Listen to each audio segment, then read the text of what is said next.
Good morning दोस्तों, स्वागत है आपका आज के मुख्य समाचारों में। जी हाँ दोस्तों, आपको यहाँ पर देखने को मिलेंगी सुबह से लेकर शाम तक की तमाम बड़ी खबरें, मुख्य समाचार, ब्रेकिंग न्यूज़ अपडेट्स के रूप में। तो दोस्तों, आप सभी लोगों से रिक्वेस्ट है इस वीडियो को ज़्यादा से ज़्यादा लाइक और शेयर करें। तो चलिए दोस्तों, जान लेते हैं आज की पहली बड़ी खबर। दिल्ली एनसीआर में बढ़ते प्रदूषण के चलते नए प्रतिबंध लागू, अब निर्माण कार्यों पर भी लग गई है रोक। जी हां दोस्तों, दिल्ली एनसीआर में दिवाली के बाद एक बार फिर से प्रदूषण खतरनाक स्तर पर पहुंच चुका है। एक्यूआई के गंभीर श्रेणी को छूने के बाद दिल्ली में और भी प्रतिबंध लगा दिए गए हैं, जिसके मद्देनजर ग्रेडेड रेस्पॉन्स एक्शन प्लान यानी कि GRAP का तीसरा चरण लागू कर दिया गया है, जिसके मद्देनजर अब आवश्यक परियोजनाओं को छोड़कर सभी तरह के निर्माण और विध्वंस गतिविधियों पर पूरी तरह से रोक रहेगी। इसके अलावा ईंटों के भट्टों, माइनिंग व इससे जुड़ी गतिविधियां समेत कई पाबंदियां लागू रहेंगी। Commission for air quality management द्वारा जारी किए गए नए आदेशों में यह बातें कही गई है कि राष्ट्रीय राजधानी क्षेत्र की बिगड़ती वायु गुणवत्ता के मद्देनजर एनसीआर और आसपास के क्षेत्रों में वायु गुणवत्ता प्रबंधन आयोग की ग्रेडेड रेस्पॉन्स एक्शन प्लान के तहत कार्रवाई करने के लिए उप समिति ने आज एक आपातकालीन बैठक की, जिसके अंतर्गत यह सारे निर्णय लिए गए। इसके बाद दोस्तों, अगली बड़ी खबर। दिल्ली में होगी ड्रैगन की घेराबंदी। 31 अक्टूबर से 4 नवंबर तक बनेगा mega plan novel commanders conference 2022। जी हां दोस्तों, हिंद महासागर में चीन के बढ़ते प्रभाव के बीच नौसेना का 4 दिवसीय नेवल कमांडर कॉन्फ्रेंस सोमवार 31 अक्टूबर से गुरुवार 3 नवंबर तक देश की राजधानी दिल्ली में होगा। दरअसल दोस्तों, नौसेना का सम्मेलन ऐसे समय में होने जा रहा है जब एक दिन पहले ही शुक्रवार को अमेरिका ने नेशनल डिफेंस स्ट्रेटजी पॉलिसी जारी कर चीन के बढ़ते प्रभाव और आक्रामकता पर चिंता जाहिर की। स्ट्रेटजी पेपर में कहा गया है कि चीन की आक्रामकता यूरोप में रूस से ज्यादा खतरनाक है। दोस्तों, आपकी जानकारी के लिए बता दें, साल 2022 के नौसेना कमांडरों के सम्मेलन का दूसरा संस्करण 31 अक्टूबर से 3 नवंबर तक निर्धारित है। सम्मेलन एक संस्थागत मंच के जरिए से सैन्य रणनीतिक स्तर पर महत्वपूर्ण समुद्री मामलों पर चर्चा करने के लिए नौसेना कमांडरों के लिए एक मंच के रूप में काम करता है। इसके बाद दोस्तों, अगली बड़ी खबर। दिल्ली के विधायकों को खरीदने के लिए 1075 करोड़ रुपए तैयार, डिप्टी सीएम मनीष सिसोदिया ने बीजेपी पर लगाया ऑपरेशन लोटस का आरोप। जी हां दोस्तों, हिमाचल प्रदेश और गुजरात में जल्द विधानसभा चुनाव होने वाले हैं। चुनाव से पहले आम आदमी पार्टी लगातार बीजेपी पर हमलावर है।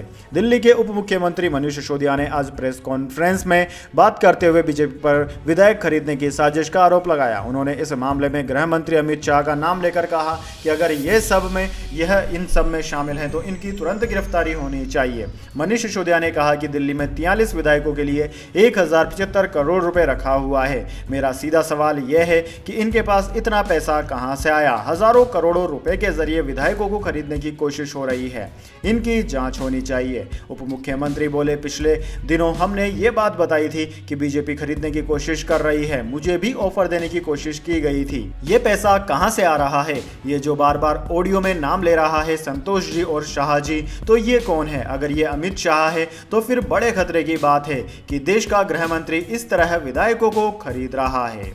इसके बाद दोस्तों, अगली बड़ी खबर। कंगना रनौत राजनीति में एंट्री को तैयार, बोली जनता चाहेगी तो 2024 में मंडी से चुनाव लड़ूंगी। जी हां दोस्तों, हिमाचल प्रदेश की शिमला में पंचायत आज तक का कार्यक्रम चल रहा है। इस खास कार्यक्रम में शिरकत करने कंगना रनौत भी पहुंची। राज्य में चुनाव होने हैं और कंगना हिमाचल की ही रहने वाली। इस कार्यक्रम में कंगना रनौत ने घोषणा की कि वह हिमाचल प्रदेश से चुनाव लड़ने के लिए तैयार है। एक्ट्रेस ने कहा कि अगर जनता चाहती है और अगर भाजपा उन्हें टिकट देती है तो वह चुनाव लड़ने को तैयार है। दरअसल दोस्तों, कंगना से जब यह पूछा गया कि क्या वह राजनीति में आने और जनता की सेवा करने के लिए तैयार है, तो अभिनेत्री ने कहा कि वह हर तरह की भागीदारी के लिए तैयार है। इस कार्यक्रम में कंगना ने कई मुद्दों पर अपनी राय रखी। कंगना ने आज तक के मंच पर प्रधानमंत्री मोदी की सराहना की और उन्हें महापुरुष कहा। कंगना ने कहा कि यह दुखद है कि पीएम मोदी और राहुल गांधी दोनों प्रतिस्पर्धी हैं, लेकिन मोदी जी जानते हैं कि उनका कोई विरोधी नहीं है। इसके बाद दोस्तों, अगली बड़ी खबर। यूपी में युवाओं को न भर्ती मिली न उम्मीद, सड़क पर उतरे तो उपद्रवी कहलाएंगे, योगी सरकार पर बरसे वरुण गांधी। जी हां दोस्तों, बीजेपी नेता वरुण गांधी हमेशा से ही समसामयिक मुद्दे उठाने को लेकर सुर्खियों में रहे हैं। बड़ी बात यह है कि अगर मुद्दा समाज के हित में हो तो वरुण गांधी अपनी सरकार पर निशाना साधने से भी पीछे नहीं हटते। इस बार भी उन्होंने उत्तर प्रदेश में पुलिस भर्ती का मुद्दा उठाते हुए बीजेपी पर तंज कसा है। उन्होंने कहा है कि 4 साल से यूपी पुलिस की भर्ती का इंतजार कर रहे लाखों छात्र ओवर एज हो चुके हैं। वरुण गांधी ने कहा कि 4 साल से यह युवा इंतजार कर रहे हैं, लेकिन न इन्हें भर्ती मिली और न ही कोई उम्मीद। युवा सोशल मीडिया पर लगातार अपनी आवाज उठा रहे हैं, पर सुनवाई नहीं। यही छात्र जब सड़क पर आएंगे तब उन पर उपद्रवी होने का आरोप लगेगा। क्या यह अन्याय नहीं है? इसके बाद दोस्तों अगली बड़ी खबर, 8 दिन में 17 डिग्री तक आएगा पारा, 10 राज्यों में बढ़ेगी ठिठुरन। जी हां दोस्तों, अक्टूबर का महीना गुजरने के साथ मौसम का रुख भी पलटने वाला है। देश में एक साथ एक्टिव हुए 2 वेस्टर्न डिस्टर्बेंस 10 राज्यों में ठिठुरन भरी सर्दी लाएंगे। पंजाब, हरियाणा, दिल्ली, उत्तर प्रदेश, राजस्थान के साथ गुजरात, मध्य प्रदेश, महाराष्ट्र, छत्तीसगढ़, उड़ीसा और तेलंगाना में तापमान 6 से 7 नवंबर के बीच तेजी से गिरेगा। दिन और रात के तापमान में 11 से 17 डिग्री का अंतर आने के आसार हैं। दोस्तों, मौसम विभाग ने बताया कि इस समय उत्तर और पश्चिम से लेकर मध्य भारत तक ड्राई नॉर्थ वेस्ट हवाएं चल रही है। उत्तर के पहाड़ों पर बर्फबारी के बाद ये हवाएं बर्फीले इलाकों से गुजरती हुई मध्य भारत तक ठंडक लेकर पहुंचेंगी। इनकी वजह से ही 6 नवंबर से देश में 2 वेस्टर्न डिस्टर्बेंस की वजह से उत्तर से लेकर मध्य भारत तक दिन में ठिठुरन महसूस होगी। इसके बाद दोस्तों अगली बड़ी खबर, बिना शादी के मां बनोगी तो मुझे प्रॉब्लम नहीं, नातिन नव्या से और क्या क्या बोली जया बच्चन, जान लीजिए। जी हां दोस्तों, बॉलीवुड की दिग्गज अदाकारा जया बच्चन अपनी नातिनी नव्या नवेली नंदा संग खास बॉन्ड शेयर करती है। जया अक्सर ही नव्या को लेकर अपनी राय खुलकर सामने रखती है। अब जया बच्चन ने अपनी नातिनी को कुछ ऐसी रिलेशनशिप एडवाइस दी है जिसकी खूब चर्चा हो रही है। जी हां दोस्तों, जया बच्चन ने अपनी नातिन नव्या नवेली नंदा के उनके पॉडकास्ट व्हाट द हेल नव्या पर बात करते हुए काफी बोल्ड रिलेशनशिप एडवाइस दी। जया बच्चन ने कहा कि किसी भी रिलेशनशिप को लंबे समय तक चलाने के लिए फिजिकल अट्रैक्शन बहुत जरूरी है। जया ने यह भी कहा कि उनके समय में वो एक्सपेरिमेंट नहीं कर सकती थी। जया बच्चन ने रिश्ते में फिजिकल रिलेशनशिप होने को जरूरी बताया है। जया ने कहा है कि कोई भी रिश्ता सिर्फ प्यार, फ्रेश एयर और एडजस्टमेंट पर नहीं चलता। जया बच्चन ने यह भी कहा कि अगर नव्या नवेली बिना शादी के मां बनती है तो उन्हें इससे कोई प्रॉब्लम नहीं है। इसके बाद दोस्तों अगली बड़ी खबर, गुजरात चुनाव, अरविंद केजरीवाल ने जनता से पूछा कौन हो आम आदमी पार्टी का सीएम उम्मीदवार, लॉन्च किया कैंपेन। जी हां दोस्तों, गुजरात चुनाव को लेकर सभी की नजरें इस बात पर टिकी है कि आम आदमी पार्टी किसे मुख्यमंत्री पद का चेहरा बनाएगी। इसी को लेकर पार्टी के मुखिया और दिल्ली सीएम अरविंद केजरीवाल ने बड़ा ऐलान किया। गुजरात के सूरत में अरविंद केजरीवाल ने प्रेस कॉन्फ्रेंस में कहा कि जो भी हमारा मुख्यमंत्री उम्मीदवार होगा वह गुजरात का अगला मुख्यमंत्री होगा। तो आज हम जनता से पूछते हैं कि आप बताइए आप कौन को सीएम देखना चाहते हैं। इसके लिए जनता की राय जानने के लिए हमने एक नंबर भी जारी किया है। साथ ही लोग एसएमएस या व्हाट्सएप मैसेज भेज सकते हैं या वॉइस मेल भी भेज सकते हैं और ईमेल के जरिए भी अपनी पसंद बता सकते हैं। इसके बाद दोस्तों अगली बड़ी खबर, केंद्रीय मंत्री नितिन गडकरी ने टाटा समूह को इस शहर में निवेश के लिए किया आमंत्रित।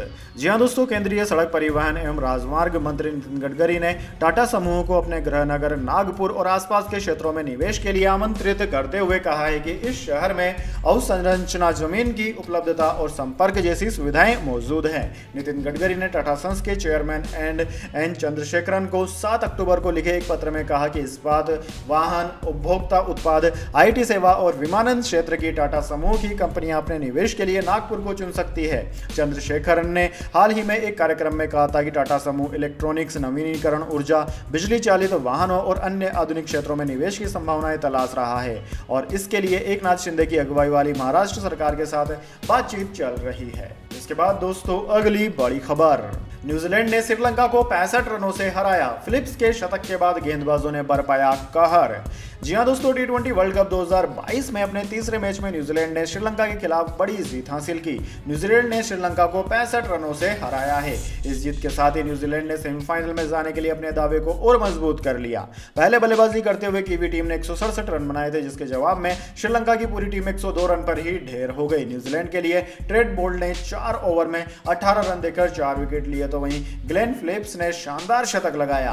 दोस्तों, पहले बल्लेबाजी करते हुए न्यूजीलैंड ने केवल 15 रन पर ही अपने 3 विकेट गंवा दिए थे। इसके बाद ग्लेन फिलिप्स और डैरेन मिचेल ने चौथे विकेट के लिए 84 रन की साझेदारी की। दोस्तों यहाँ पर फिलिप ने शानदार 61 गेंदों पर शतक लगाया, उन्होंने 104 रन बनाया, जो कि एक निर्णायक शतक रहा क्योंकि श्रीलंका की पूरी टीम 104 रन तक भी नहीं पहुंच पाई थी। इसके बाद दोस्तों अगली बड़ी खबर, दुनिया भर में ड्रोन से आतंकी हमलों का खतरा। यूएनएससी में जयशंकर बोले, आतंकवादियों ने इंटरनेट को हथियार बनाया, इससे प्रोपोगेंडा फैला रहे हैं।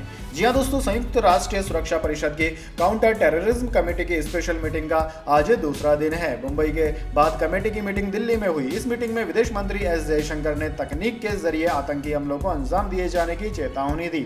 जयशंकर ने कहा कि कम लागत और आसानी से मिलने की वजह से दुनिया भर में ड्रोन हमलों का खतरा बढ़ गया है। विदेश मंत्री ने कहा कि आतंकी समूह इंटरनेट का इस्तेमाल समाज को अस्थिर करने के लिए कर रहे हैं। उनके लिए सोशल मीडिया प्लेटफॉर्म भी कट्टरता और षड्यंत्र फैलाने का टूल किट बन गया है। टेक्नोलॉजी की आसानी से उपलब्धता ने आतंकवादियों की क्षमताएं बढ़ा दी है। इसके जरिए वे आसानी से कहीं भी हमला कर सकते हैं।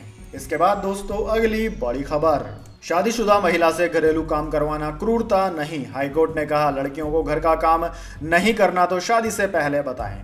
जी हाँ दोस्तों, अगर एक शादीशुदा महिला को परिवार के लिए घरेलू काम करने के लिए कहा जाता है तो उसकी तुलना नौकर से नहीं की जा सकती। अगर महिला घर के काम नहीं करना चाहती तो उसे यह बात शादी से पहले ही बता देनी चाहिए, जिससे होने वाले पति पत्नी के बारे में दोबारा सोच सके। दोस्तों दरअसल 21 अक्टूबर 2022 को बॉम्बे हाईकोर्ट में 2 जजों की बेंच ने एक मामले में ये बातें कही। इस टिप्पणी के साथ ही सीआरपीसी की धारा 482 के तहत दर्ज केस खारिज कर दिया गया। दरअसल दोस्तों महाराष्ट्र के नांदेड़ जिले के भाग्यनगर थाने में एक महिला ने एक शिकायत दर्ज कराई थी। इस शिकायत में पति और ससुराल वालों पर 3 बड़े आरोप लगाए। उन्होंने पहला आरोप लगाया, शादी के 1 महीने बाद ही पति और उसके परिवार वाले महिला के साथ नौकरों जैसा व्यवहार करने लगे। दूसरा आरोप, पति और ससुराल वालों ने 4 चक्का गाड़ी खरीदने के लिए महिला के पिता से 4 लाख रुपए की मांग की। इतना पैसा देने में असमर्थता जताने पर महिला को प्रताड़ित करने लगे। तीसरा आरोप लगाया, एक दिन बेटे के जन्म के लिए ससुराल वाले उसे डॉक्टर के पास ले गए। डॉक्टर ने कहा कि गर्भ की अवधि पूरी नहीं हुई है। इसके बाद सास और ननद ने उसके साथ मारपीट की। दोस्तों अदालत में अलग अलग दावों पर अलग अलग सुनवाई हुई, लेकिन फिलहाल जिस बात की हम आपको यह खबर सुना रहे हैं उसके अंतर्गत यह था कि अगर पत्नी को काम करने के लिए ससुराल में कहा जाता है तो वह नौकरानी नहीं बन जाती है, ऐसा हाईकोर्ट ने कहा है। हाईकोर्ट का कहना है कि अगर किसी भी स्त्री को काम नहीं करना है शादी के बाद तो उसे शादी से पहले ही बता देना चाहिए।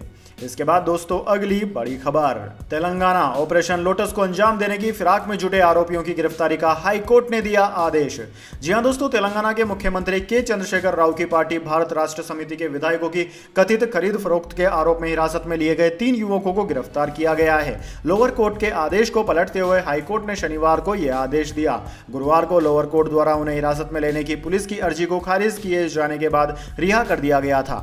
सबूतों का अभाव बताते हुए कोर्ट ने धारा 41 के तहत नोटिस जारी करके पुलिस को बिना वारंट आरोपियों को गिरफ्तार करने की अनुमति दी है। साथ ही पुलिस को कहा है कि वो आरोपियों से सवाल करे जो कथित तौर पर बीजेपी से जुड़े हुए बताए गए हैं।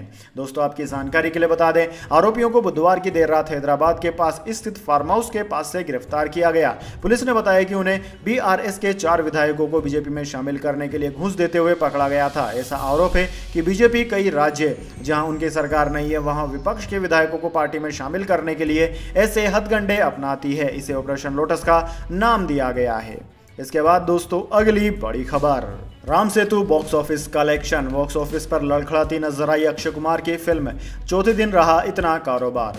जी हां दोस्तों, अक्षय कुमार और जैकलिन फर्नांडिस की most awaited film Ram Setu release हो गई है। जब से फिल्म का ट्रेलर आउट हुआ था तब से लोग इसके रिलीज होने का बेसब्री से इंतजार कर रहे थे। फिल्म को दिवाली के खास मौके पर रिलीज किया गया है। ऐसे में राम सेतु के बॉक्स ऑफिस रिपोर्ट पर अब सबकी नजरें टिकी हुई है। पहले दिन शानदार कलेक्शन करने के बाद फिल्म का बाकी दिनों का कलेक्शन भी दमदार रहा। हालांकि पहले, दूसरे, तीसरे दिन के बाद अब फिल्म की चाल बॉक्स ऑफिस पर लड़खड़ाती हुई नजर आ रही है। दोस्तों आपकी जानकारी के लिए बता दें, राम सेतु ने पहले दिन बॉक्स ऑफिस पर तगड़ी कमाई की थी। अक्षय कुमार की फिल्म का ओपनिंग डे कलेक्शन 15.5 करोड़ के आसपास रहा। इसके बाद में दूसरे दिन 11 करोड़ के आसपास बिजनेस किया। तीसरे दिन फिल्म कुछ खास कमाल नहीं दिखा पाई। तीसरे दिन फिल्म ने बॉक्स ऑफिस पर मात्र 8 करोड़ से लगभग 8.5 करोड़ का बिजनेस किया। वहीं दोस्तों कुल मिलाकर कुल बिजनेस की बात की जाए तो अब तक फिल्म 42.70 करोड़ रुपए के आसपास कमा चुकी है। इसके बाद दोस्तों अगली बड़ी खबर, मस्क के ट्विटर खरीदते ही मिली गुड न्यूज। अब भारत के पेड सब्सक्राइबर्स को भी मिलेगा एडिट ट्वीट फीचर। पेटीएम के फाउंडर ने दी जानकारी। जी हाँ दोस्तों, दुनिया के सबसे अमीर आदमी एलन मस्क के ट्विटर को खरीदने के बाद माइक्रो ब्लॉगिंग प्लेटफॉर्म में एक बड़ा बदलाव हुआ है। दरअसल दोस्तों, ट्विटर ने एडिट ट्वीट बटन अपने फीचर्स में ऐड कर दिया है। इस फीचर का इस्तेमाल अब भारत के वेरीफाइड यूजर्स भी कर सकते हैं। पेटीएम के फाउंडर विजय शेखर शर्मा ने पोस्ट शेयर कर इस बात की जानकारी दी। विजय शेखर ने ट्वीट पर एडिट ट्वीट बटन का इस्तेमाल कर ट्वीट को एडिट करके उसका स्क्रीनशॉट शेयर किया। इसके कैप्शन में उन्होंने लिखा कि यह एक एडिटेड ट्वीट है। स्क्रीनशॉट में आप देख सकते हैं कि लिस्ट में एडिटेड ट्वीट का ऑप्शन भी दिखाई दे रहा है। इसके बाद दोस्तों, अगली बड़ी खबर, कांतारा ने KGF 1 को छोड़ा पीछे, पार किया 250 करोड़ का आंकड़ा, कन्नड़ इंडस्ट्री की दूसरी सबसे बड़ी फिल्म बनी।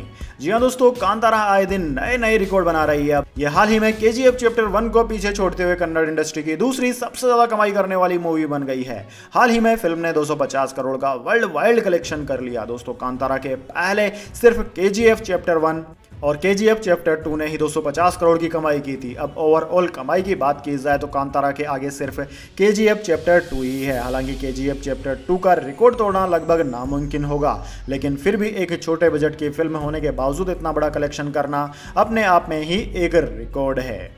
इसके बाद दोस्तों, जाने के लिए बड़ी खबर, लेकिन उससे पहले मेरी आपसे एक छोटी सी रिक्वेस्ट है। अगर दोस्तों आपको अभी तक हमारी न्यूज़ पसंद आई तो एक छोटा सा लाइक जरूर दे दीजिए, और अगर आपको पसंद नहीं आई है तो बेशक आप डिसलाइक भी कर सकते हैं। लेकिन दोस्तों, लाइक और डिसलाइक जरूर कीजिए, क्योंकि दोस्तों यही हमारी मेहनत का फल होता है और इसी से हमें पता चलता है कि आपको हमारी वीडियोस पसंद आएगी या नहीं।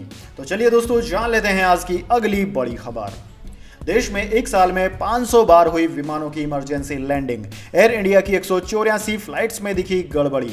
जी हां दोस्तों, इंडिगो के विमान के पंखों में चिंगारी देखने के बाद शुक्रवार 28 अक्टूबर 2022 के दिन दिल्ली हवाई अड्डे पर खड़ा करना पड़ा उस विमान को। यह विमान दिल्ली से बेंगलुरु के लिए उड़ना था।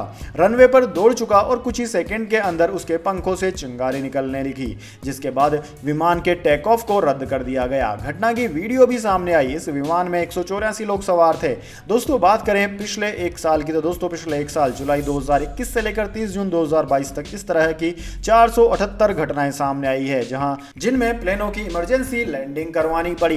कंपनियों की बात करें तो सबसे ज्यादा एयर इंडिया कंपनी में गड़बड़ियां आई। इसमें 184 बार इमरजेंसी लैंडिंग करवानी पड़ी। इंडिगो को 98 बार, स्पाइसजेट को 77 बार, पहले जाओ को 50 बार, विस्तारा को 40 बार, एयर एशिया इंडिया को 14 बार, एयरलाइंस एयर को 5 बार, एयर इंडिया एक्सप्रेस को 10 बार इमरजेंसी लैंडिंग करवानी पड़ी।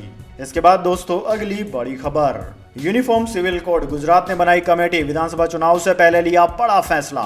जी हां दोस्तों, गुजरात सरकार ने यूनिफॉर्म सिविल कोड के लिए कमेटी का गठन कर दिया है। गुजरात के गृह मंत्री हर्ष सांघवी ने कहा है कि मुख्यमंत्री भूपेंद्र पटेल ने इसके लिए प्रस्ताव तैयार करने का रास्ता साफ कर दिया है। गुजरात सरकार ने यह फैसला विधानसभा चुनाव से पहले किया है। हालांकि दोस्तों, चुनाव आयोग ने अभी तक विधानसभा चुनाव की तारीखों का ऐलान नहीं किया है। आपकी जानकारी के लिए बता दें, बीजेपी ने सत्ता में आने के लिए जो मुद्दे जनता के सामने रखे थे, उनमें राम जन्मभूमि पर भव्य राम मंदिर का निर्माण, जम्मू कश्मीर में आर्टिकल 370 की समाप्ति और देश में यूनिफॉर्म सिविल कोड लागू करना शामिल था। अयोध्या में राम मंदिर का निर्माण हो रहा है। जम्मू कश्मीर के आर्टिकल 370 समाप्त हो चुका है। अब यूसीसी का मुद्दा बचा हुआ है। बीजेपी के मानना है कि देश के सभी नागरिकों के लिए समान कानून होने चाहिए।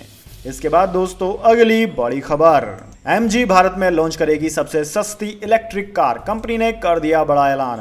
जी हां दोस्तों, MG मोटर इंडिया ने घोषणा की है कि वह 2023 की शुरुआत में अपनी सबसे किफायती इलेक्ट्रिक कार लॉन्च करेगी। यह एयर EV पर बेस्ड होगी, जिसे MG मोटर यानी कि मॉरिस गैराज मोटर्स के सहयोगी ब्रांड वुलिंग द्वारा पहले से ही बेचा जा रहा है। नई EV का कोड नेम E230 है और इसे पहले ही इंडोनेशिया में लॉन्च किया जा चुका है। निर्माता भारतीय परिस्थिति के अनुसार इलेक्ट्रिक कार में बदलाव करेगा, इसलिए उन्होंने पहले ही भारतीय सड़कों पर इसकी टेस्टिंग शुरू कर दी है। दोस्तों, MG मोटर भारत में लॉन्च करने पर इलेक्ट्रिक कार का नाम बदल सकता है। यह global small electric vehicle GSEV platform पर बेस्ड है। कंपनी नई अपकमिंग कार में ब्रांड के कई मॉडर्न फीचर और स्टाइल के साथ भी उतर सकता है।